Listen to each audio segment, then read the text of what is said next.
Moi! Tehdään hei tänään kalakeitto vähän uudella tavalla. Käytetään siihen Posiolta tulevia savustettuja muikkuja. Mulla on täällä nyt purjo ihan ekana pannupohjalla. Laitetaan porkkanat, perunaa. Näiden voi hetken antaa karamellisoitua siellä. Tulee maut vähän paremmin esille.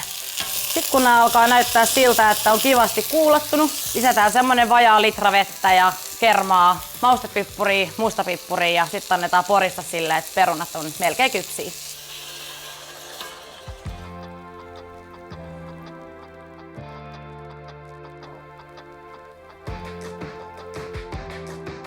Keittopohja on valmis. Perunat, porkkanat, just sopivan kypsyisiä. Maustetaan keitto vielä ja sen jälkeen lisätään sinne savun muikut ihan sipuleineen kaikkineen päivineen.